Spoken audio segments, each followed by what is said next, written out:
नमस्कार, news point लेकर हाजिर हूं मैं राजीव। तो दोस्तों, कल सुप्रीम कोर्ट में हेट स्पीच को लेकर एक याचिका पर 2 जजों की पीठ ने सुनवाई की। याचिका जो है वो महाराष्ट्र में रैलियों के दौरान लगातार दिए जा रहे नफरती भाषण के खिलाफ दायर की गई है।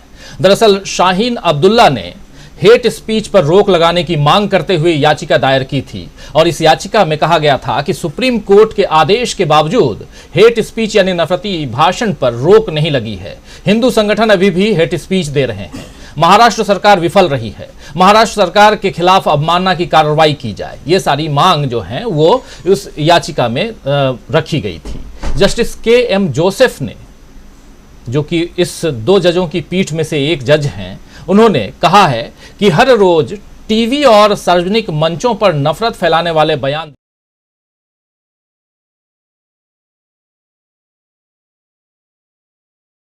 वाजपेयी के भाषणों को सुनने के लिए दूर दराज के इलाकों से लोग इकट्ठा होते थे, लेकिन अब तो सीधे पाकिस्तान चले जाने की नसीहत दी जा रही है।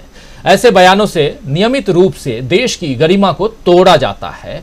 अब हम कहां पहुंच गए हैं, ये कह रहे हैं सुप्रीम कोर्ट का कहना है। सीधे कहें तो जस्टिस एम जोसेफ का कहना है, के एम जोसेफ का। और जस्टिस के एम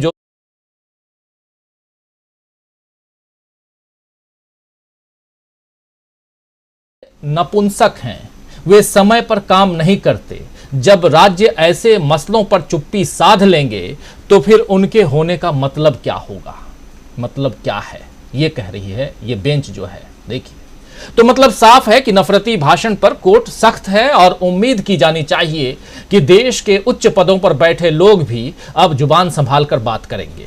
वैसे आप गौर फरमाइए, तो जब से राहुल गांधी को मोदी सरनेम वाले उस केस में सजा हुई है, तब से मोदी सरकार के मंत्रियों के कई बयान जो हैं सोशल मीडिया में तैर रहे हैं। अब तो पश्चिम बंगाल की सीएम ममता बनर्जी ने भी मोदी जी के खिलाफ अपनी बात रखी है और खासकर मोदी जी के उस भाषण को आप याद कीजिए, दीदी ओ दीदी वाले भाषण पर आपत्ति जता दी है और सीधा नंदलाल कहकर बढ़ती महंगाई का जवाब मांगा है। सुनिए जरा क्या कुछ कह रही हैं ममता बनर्जी। अरे ओ नंदलाल, अरे ओ नंदलाल, 1149 के महंगा गैस में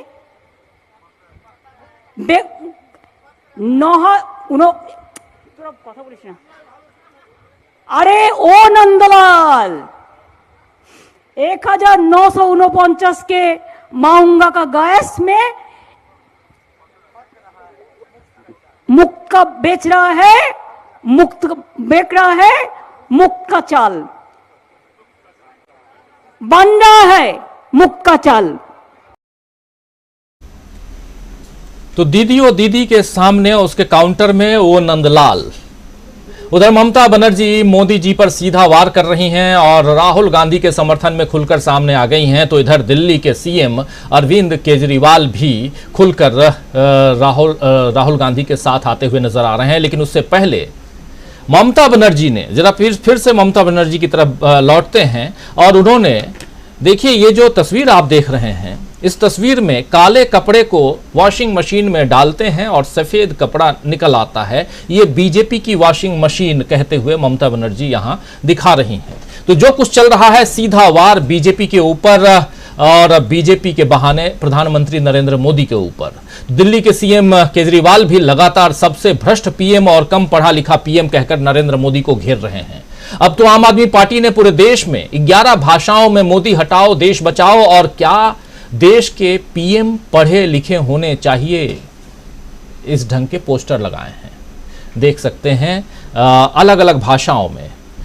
ये दिल्ली की तस्वीर है, क्या भारत के पीएम पढ़े लिखे होने चाहिए, ये दिल्ली में। और ये दारोगा साहब जो हैं वो इस पोस्टर को हटा रहे हैं। अलग अलग जगहों पे ये पोस्टर, 11 भाषाओं में ये पोस्टर। आम आदमी पार्टी का ये रुख जो है राहुल गांधी की सजा और लोकसभा से सदस्यता खत्म होने के बाद सामने आया है, जिसमें पूरा टारगेट नरेंद्र मोदी पर है। राहुल गांधी के समर्थन में देश के कई विपक्षी दल तो सामने आ ही रहे हैं, जो मोदी और अमित शाह की चिंता बढ़ा रहे हैं, मगर इस चिंता में इजाफा विदेश की धरती से भी हो रहा है। विदेश से आई प्रतिक्रियाओं से खासकर जो टेंशन जो है बीजेपी और मोदी सरकार का, वो देख रहे हैं हम कि चिंता बढ़ती जा रही है।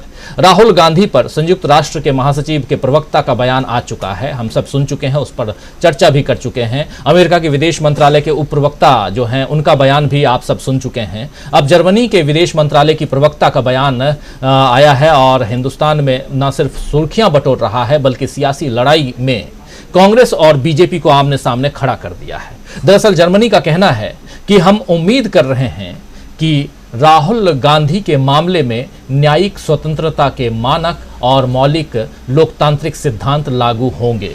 ये साफ साफ कहना है जर्मनी का। जर्मनी के विदेश मंत्रालय की प्रवक्ता अगर कह रही हैं तो इसका मतलब है कि ये जर्मनी का वक्तव्य है, जर्मनी का बयान है। राहुल गांधी की सदस्यता जो गई है उस पर और जो सजा हुई है उस पर।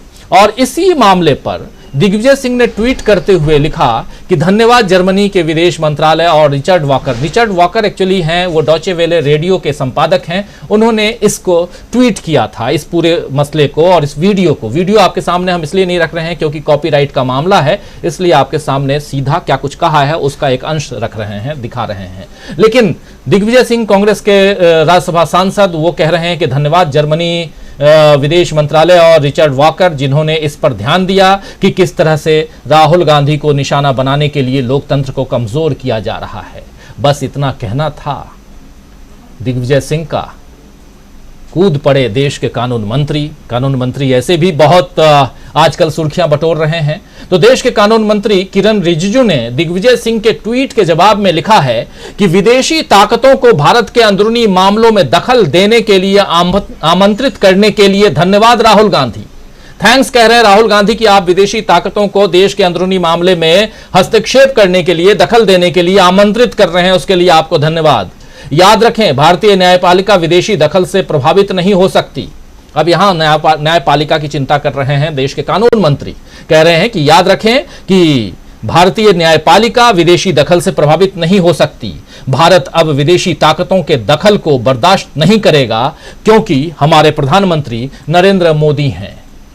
अब देखिए यहां प्रधानमंत्री नरेंद्र मोदी कहां से आ गए।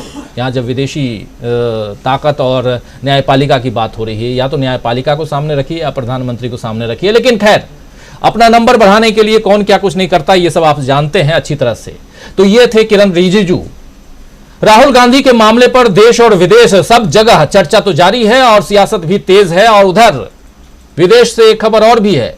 ललित मोदी ने सीधे राहुल गांधी को धमकी दी है कि वो ब्रिटिश कोर्ट में राहुल के खिलाफ केस करेगा, क्योंकि गांधी परिवार से जुड़े लोग ललित मोदी को बार बार भगोड़ा कहते हैं, जबकि उसका कहना है कि अदालत से मैं दोषी नहीं हूं। तो ललित मोदी, नीरव मोदी, मेहुल चोकसी जैसे लुटेरे भगोड़े भी अब आंखें दिखाने लगे हैं। तो ये पूछा जाना चाहिए कि इन्हें इतनी ताकत आखिर कहां से मिलती है। ये सवाल तो अंडरलाइन करना चाहिए और पूछना चाहिए। राहुल गांधी ने देश की अर्थव्यवस्था में गड़बड़ी का आरोप लगाते हुए पहले ललित मोदी को, नीरव मोदी को, मेहुल चोकसी को घेरा था। आपको याद है, एक भाषण में उन्होंने घेरा और घेरने के बाद ये स्थिति आई कि राहुल गांधी को डिफेमेशन के केस में मैक्सिमम 2 साल की जो सजा होती है वो सजा मिल गई। और उसके बाद जब घेरा था राहुल गांधी ने, उसके बाद अडानी के जरिए सीधे नरेंद्र मोदी से भी वो सवाल पूछ बैठे थे। जवाब में अब तक सजा और डिस्क्वालिफिकेशन राहुल के हाथ में है। लेकिन इस बीच देश की सियासत में बहुत कुछ बदल चुका है।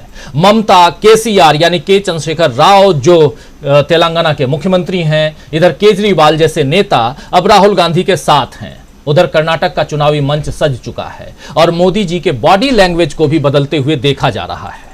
ये अंडरलाइन करके, कोट करके इसलिए कह रहा हूं कि मोदी जी के बॉडी लैंग्वेज को भी बदलते हुए देखा जा रहा है। क्यों? क्योंकि कल जो भाषण आपने सुना था उसी का एक अंश और आपके सामने पेश करना चाहता हूं, जिससे साफ साफ समझ में आ रहा है कि देश की सियासत में जो कुछ भी हम देख रहे हैं उसमें कहीं ना कहीं सत्ता पक्ष उससे घबराया हुआ है। कैसे है, जरा सुनिए मोदी जी के भाषण को। भाजपा ये वो पार्टी नहीं है जो अखबारों से टीवी स्क्रीन की चमक से पैदा हुई हो। ये भाजपा ट्विटर हैंडलों और यूट्यूब के चैनलों से पैदा नहीं हुई है। ये भाजपा अपने कार्यकर्ताओं के त्याग तपस्या से बनी हुई है। भाजपा जमीन पर काम करके आगे बढ़ी है। भाजपा गांव में, खेत खलिहानों में गरीबों के साथ कंधा से कंधा मिलाकर तप करके आगे बढ़ी है। मुझे बहुत सारे लोग कहते हैं, अरे मोदी जी अब सत्ता मिल गई, 2 बार प्रधानमंत्री बन गए, अभी भी क्यों इतना दौड़ते रहते हो, क्यों भागते रहते हो, अरे कभी तो मौज करो, आराम करो। लेकिन उन लोगों को पता नहीं है, बीजेपी कार्यकर्ता की नियति आराम करना, बैठना, मौज करना वो नहीं सकती। भाजपा के कार्यकर्ता के लिए देश की आशाएं, लोगों की आकांक्षाएं, उनके सपने ही उसकी ड्राइविंग फोर्स होती है। इसी के लिए भाजपा कार्यकर्ता दिन रात दौड़ता है, भागता है, काम करता है, वो रुकता नहीं है, थकता नहीं है, झुकता भी नहीं है। तो सुन रहे थे आप प्रधानमंत्री नरेंद्र मोदी को, क्या कहेंगे? सब कुछ कह रहे हैं प्रधानमंत्री खुद, 2 बार प्रधानमंत्री बन गए और थकते नहीं हैं। क्या आगे इच्छा नहीं है क्या प्रधानमंत्री को प्रधानमंत्री बनने की, या कुछ और इच्छा है? वो तो वही जाने। लेकिन जो बात यहाँ रख रहे हैं प्रधानमंत्री, उसके बहुत सारे मायने हैं और यही यहाँ तलाशने की कोशिश। तो अब भाजपा बनाम विपक्ष का मंच दोस्तों तैयार है और उसके केंद्र में है, यानी सेंटर पॉइंट में है राहुल गांधी। क्या राहुल गांधी जो हैं, और उसके साथ साथ अडानी का मामला, मेहुल चोकसी का मामला, नीरव मोदी का मामला, ललित मोदी का मामला, अभी पिछले दिनों मेहुल चोकसी, नीरव मोदी, ललित मोदी, ये सब जो हैं, विजय माल्या, ये तमाम नाम नहीं आ रहे थे। लेकिन जैसे ही राहुल गांधी को सजा हुई है, उसके बाद से ये नाम भी अब सेंटर पॉइंट में हैं। क्या धीरे धीरे घिरती हुई जा रही है? संकट में है भाजपा, संकट में है मोदी सरकार। आइए समझने की कोशिश करते हैं और कैसे विपक्ष ने इस सरकार को घेर लिया है। चुनाव भी सामने है, खासकर कर्नाटक का। चलिए समझते हैं आगे इस कार्यक्रम में। हमारे साथ जुड़े हुए हैं कुछ वरिष्ठ साथी।